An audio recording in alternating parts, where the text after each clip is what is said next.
This is one of the most horrifying family mass murders in American history. It happened in 1912 in the town of Villisca, Iowa. 8 people, including children, were brutally killed in their sleep with an axe. No screams, no explanation. And to this day, the house still stands, rumored to be haunted. The Villisca Axe Murders. Sometimes, nightmares don't come in sleep. They come from the very house you thought was safe. 1912, Villisca, Iowa. A town so peaceful you could leave your doors unlocked at night. Children played on the porch. Adults chatted outside church. The bells rang every Sunday evening. It was the picture-perfect postcard of small-town America in the early 20th century. And then, one morning in June, everything changed forever. On the 10th of June, 1912, a neighbor named Mary Peckham sensed something was wrong. The Moore family's home at 508 East 2nd Street remained eerily silent. Doors still closed long after sunrise. No children laughing. No footsteps. No clatter from Sarah Moore cooking breakfast. Mary knocked. No answer. She called the police. When Town Marshal Hank Horton stepped inside, he nearly collapsed. 8 people lay dead, all murdered in their sleep, all bludgeoned in the head with an axe. No screams, no struggle, no survivors. The victims? Josiah Moore, 43. Sarah Moore, 39. Their children: O. Herman, 11. Catherine, 10. Boyd, 7. Paul, 5. 2 guests: Lena, 12, and Ina Stillinger, 8. Sisters sleeping over. 8 lives. 6 of them children. 1 axe. 1 night. No noise. No escape. The murder weapon? The Moores' own axe. But this wasn't just a massacre. It felt like a ritual. The killer covered each victim's face with cloth, draped towels over mirrors, placed a slab of raw meat beside the axe. And the strangest part? He stayed a long time. Police said the killer ate dinner, wiped down the axe, and didn't rush.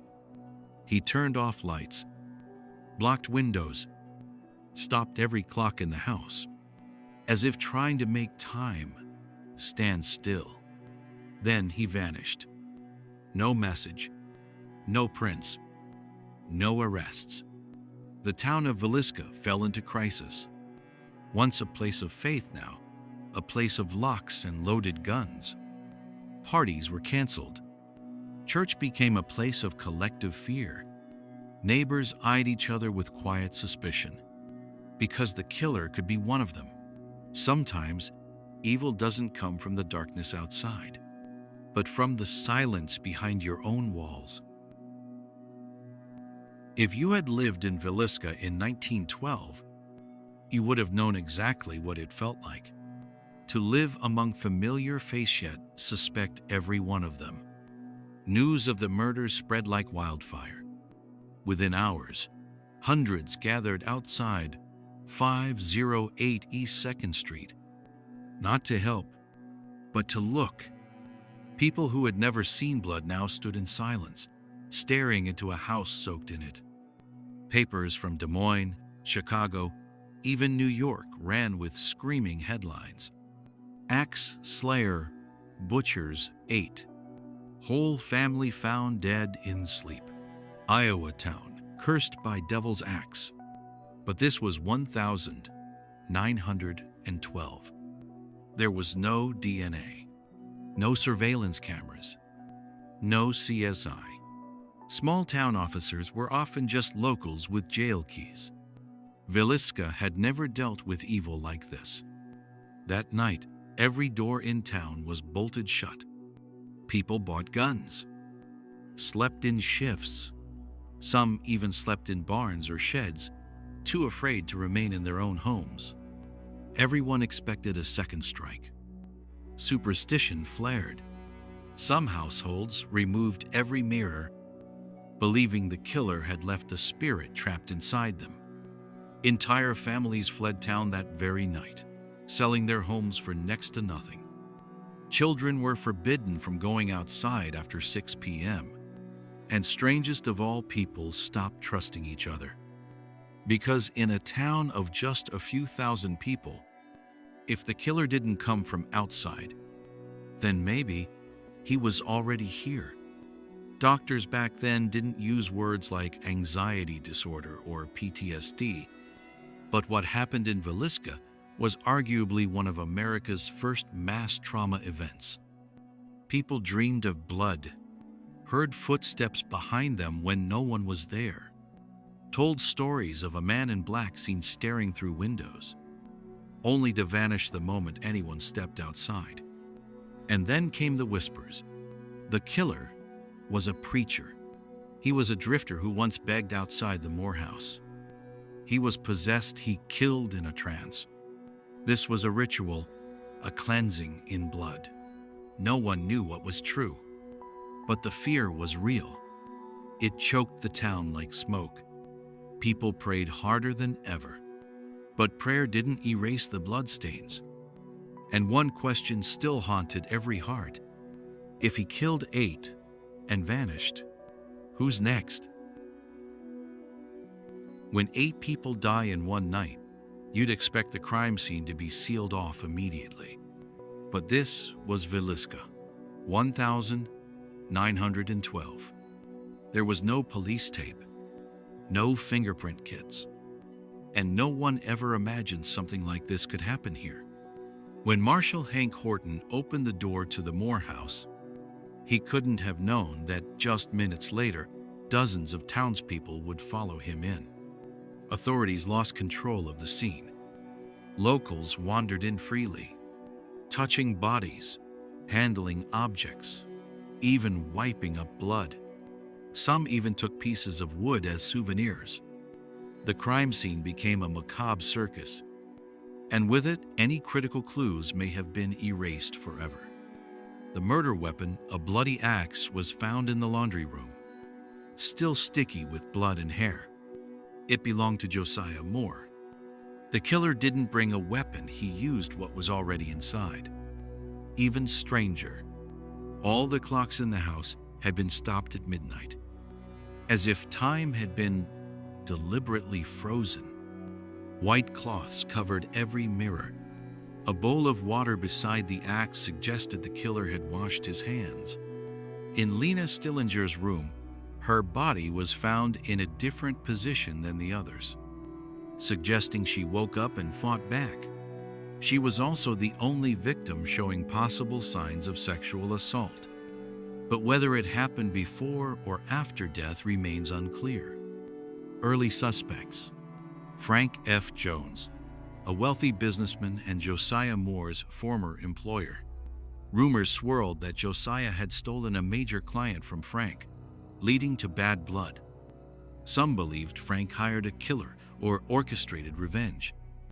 But Frank was a powerful man, protected. No evidence, no arrest. William Mansfield, once suspected of murdering his own family with an axe. Some detectives believed he was in or near Villisca the night of the murders, but no solid proof ever emerged. Mansfield had an alibi and walked free. And then there was a preacher, a strange little man with a quiet voice and restless eyes, Reverend George Kelly. But to understand him, we'll need to go deeper into the mind of madness hiding behind a pulpit. The investigation was becoming more and more like looking for a needle in a dark place. Every theory had holes. Every piece of evidence was questioned. And the scariest thing of all, there was no sign of forced entry. Maybe the killer had entered the house while they were still awake, or worse, had been hiding there all along. Of all the theories, One name always stands out, not because he had money, or enemies, or influence, but because he was so strange, it was impossible not to suspect him. Reverend George Kelly, a traveling preacher, small-framed, soft-spoken, avoided eye contact, but behind that timid voice, there seemed to be a storm brewing in his mind.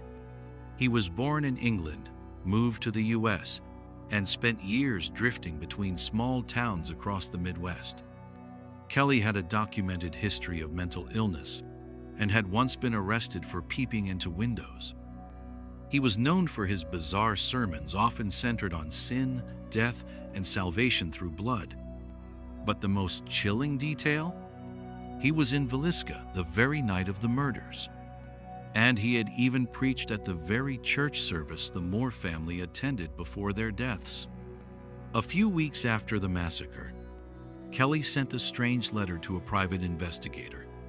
In it, he claimed to have heard a voice from God, that the wicked must be struck with the axe so their souls might be freed.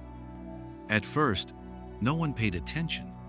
People thought he was just another unwell man using religion as a mask. But in 1917, 5 years later, Kelly was arrested for a separate case of stalking a woman. During interrogation, he suddenly confessed to the Villisca murders. What did he confess to? His statements kept changing. He couldn't describe the crime scene accurately. He said, "God told me to do it," but couldn't recall how it happened. There was also evidence that his confession had been coerced, that he was threatened during questioning. At trial, his defense attorney argued that Kelly was schizophrenic, suffered from hallucinations, and that his confession was unreliable. The jury agreed. George Kelly was acquitted. He disappeared from public records soon after, and was never heard from again. To this day, he remains the most debated suspect in the Villisca case. Some believe he was the killer, but too clever to leave evidence. Others argue he was a mentally ill man, pushed into the role of the monster by a desperate public. Still, his name haunts Villisca, because if there was ever someone unstable enough, someone torn between faith and madness, capable of praying and killing in the same breath, it might have been him. More than a century has passed since that fateful night in Villisca. 8 people dead. No one convicted. The killer left no trace. The investigation dragged on for years, at times inching toward the truth, only to vanish back into darkness. But perhaps the most terrifying part is this. The house is still there. At 508 East 2nd Street, the old White House still stands. Original woodwork. The same narrow beds where the victims once slept.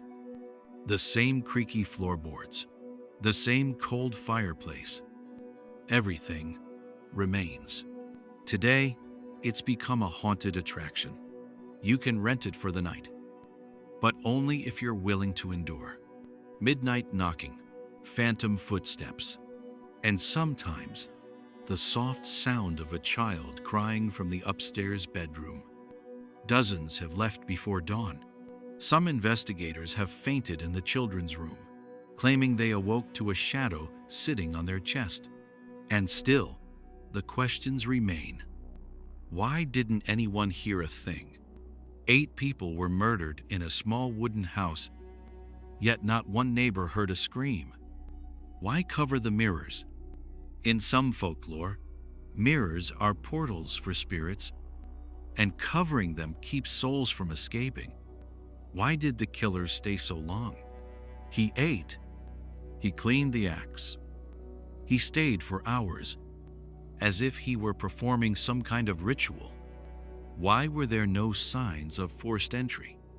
The most chilling theory: he was already inside, hidden, waiting. Some believe the killer died in silence. Others think Villisca was just one chapter in a series of axe murders that spanned across early 1900s America from Colorado to Kansas to Iowa, but no one ever connected the dots. Copycats emerged, but none brought the same eerie quiet that hung over Villisca. More than 100 years later, Villisca still remembers. Every summer, the house is cleaned, the beds are made, and someone, somewhere, books a night inside. No one remembers the killer's face, but everyone remembers this warning. Don't sleep in silence too long, because someone might already be waiting in the dark.